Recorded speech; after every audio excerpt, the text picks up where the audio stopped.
This is the Stock Day Podcast, sponsored by OTC.Watch, where investors go to find big data on small companies. That's OTC.Watch. Subscribe to us on iTunes and YouTube to stay up to date on penny stock news and interviews. Public information on OTC, pink sheets, and microcap stocks from around the world. Here's your host, Everett Jolly. On today's show, I'm bringing back a returning guest. Last time he was on my show was back in July of last year.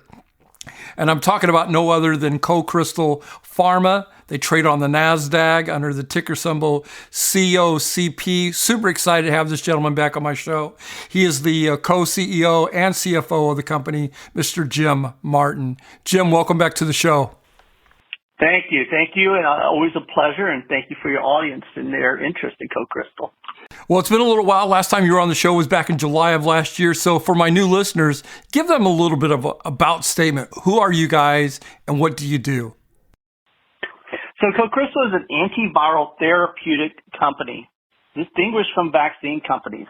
We provide a solution when people get sick to cure them of the disease. We have several areas that we work on, one of them being influenza, COVID-19, and a virus called norovirus. And we have a drug discovery platform that was derived from the founders, who one of them had gotten his Nobel Prize in what we do, and industrialize this into a process which then became Cocrystal. You know, I never knew how effective or how influent that influenza comes out each year. I think 8% of my number is right.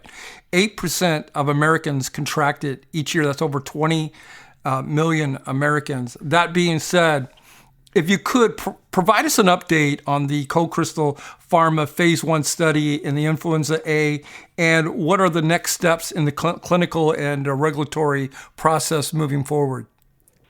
My pleasure. I mean, influenza is a multi-billion-dollar issue. And what we have is an antiviral oral therapeutic, a once-a-day pill is what we're looking at here. And we just completed a phase 1 clinical trial in Australia, where we also have a presence in conducting clinical trials.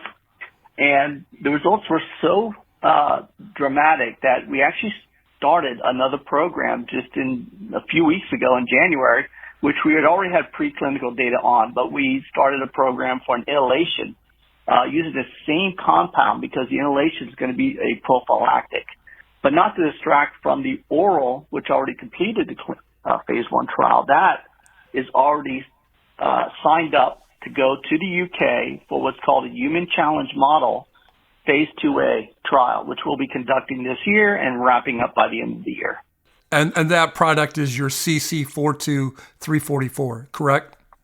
Correct. A wholly owned, came right off of our drug discovery platform. If you could update us a little bit on the Cocrystal Pharma COVID-19 clinical candidate. And I'll tell you what, just when we thought, I feel like the Godfather. Just when I thought I was out, they pull me back in.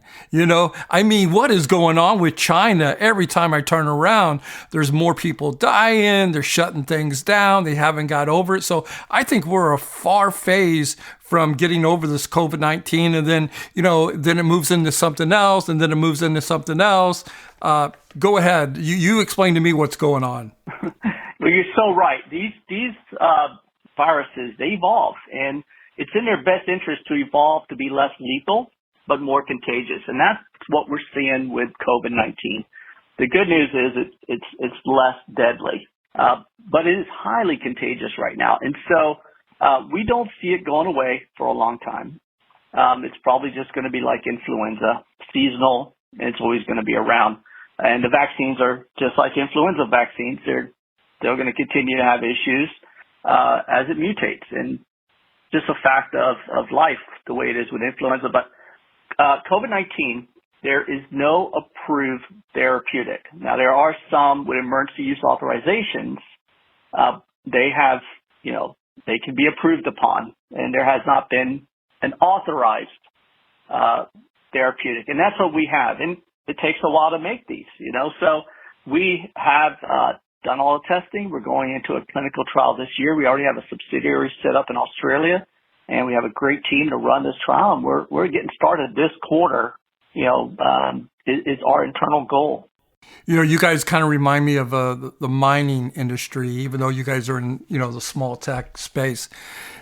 It takes years and years and years of development, testing before you can come out with a commercial product. A lot of small biotech companies don't have enough money to get from part 1 to part 2. They constantly have to raise money. All that being said, it's unprecedented, a number of small biotech companies that are going to need to raise capital this year in a very, very tough market, not to mention the geopolitical market and the space and what we're in. What the condition, if you could just tell my listeners the financial condition you feel you guys are in and the capital needs that you guys will need going forward. Yeah, so that's a neat analogy. I'll have to think about that. I like that mining because it's sort of what biotech is about. I don't want to get distracted too much on that, but to get to your question, we are well capitalized with a very strong balance sheet, which really distinguishes us from a lot of biotechs. I mean, I just came back from J.P. Morgan and just the number of sad stories and the Nasdaq delistings that are expected is really incredible. But we took the position early on to well capitalize ourselves. Last reported we have $42 million. We burn between $800,000 to $1 million a month, so 12 a year at the most. We have enough capital to run us out for at least a couple of years here. We have a very tight common shares outstanding of 8.2 million, fully diluted, no preferred. We don't have any debt on the balance sheet. So we're in a very unique and strong situation, along with our pipeline to carry these forward to bring value to our stockholders, and that's pretty unique these days for a small biotech company. There's a lot of small biotech companies that are on the Nasdaq that are trading anywhere from $1 to $10. Somebody listening to the show, why should they put their hard-earned money in Cocrystal Pharma? What makes you guys so special? I think what makes us special is that we are an antiviral company that has high multi-billion-dollar indications in both influenza, COVID-19, and norovirus. Since we've been raised money, we've been progressing these assets forward and clinically. And we've already taken care of any of the issues that we had in the past with Nasdaq to make sure that we're well in compliance and set up for the future with both capital, our position with Nasdaq, and just having no debt, no warrants really on our balance sheet. I mean, we raised capital without warrants. And so there's nothing funny in there that's gonna mess us up. And if you look at our scientific team, we have a fantastic team with 2 Nobel laureates on our scientific advisory board. Dr. Roger Kornberg, one of the founders, is also our chairman of our board. We have a very strong business-minded board with Dr. Frost and Steve Rubin on the board. These are very experienced people that know what they're doing business-wise. Sam and I, we run this company very lean and mean, and I mean, we're moving the science along. We're getting data, and one of the things not to distract here, but one of the things that we do here with a strong scientific team, and I've been in biotech for a long time, but this team in particular de-risks the clinical process by doing a lot of work up front before we go into the clinics. I mean, a lot. They really don't rush to get in the clinics. They de-risk it and give us a very high chance of success where clinics can be, you could spend a lot of money and end up failing. So we do as much as we can to make sure that we have great clinical results. And that's what we've seen every time we've gone to the clinic too. Yahoo Finance News has a 1-year target on you guys. I don't know if you're aware of this, around $20 a share. Everything hits. I'm not surprised. I've seen that. I mean, well, my guest today is Jim Martin. He is the co-CEO and CFO of Cocrystal Pharma. Take a look at him. You can find him on the Nasdaq under the ticker symbol COCP.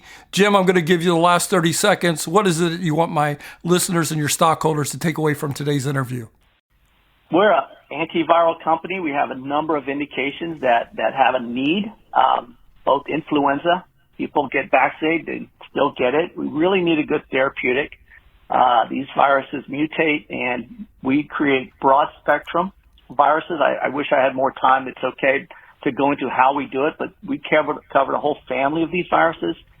There is no approved therapeutic on COVID-19, none out there except for the emergency use that they have out there. And we have a very good oral therapeutic that we're putting through the clinical trials. And then lastly, we're well capitalized. We're not going to be raising money, this year. It's not part of the plan. Now, of course, we're talking to BARDA and some other people. We may get some non-dilutive capital, but we're not looking to raise money. We have the money, we have the programs, and we are laser focused on moving this company forward. You've been listening to Jim Martin. Jim, I want to thank you for coming on the show. Only thing I want to request, if I may, is that I don't have to wait 8 months for you to come back on the show. Hopefully you'll come back in the next 60 days and give us an update. I look forward to it. Thank you so much. This program is entirely sponsored and produced by La Jolla Media, LLC, which is responsible for the content. The opinions and information provided on this program are for educational and research purposes. Stock Day encourages all listeners of this program to do their due diligence and research when determining investment strategies that will work for them, or to seek the assistance of an investment professional.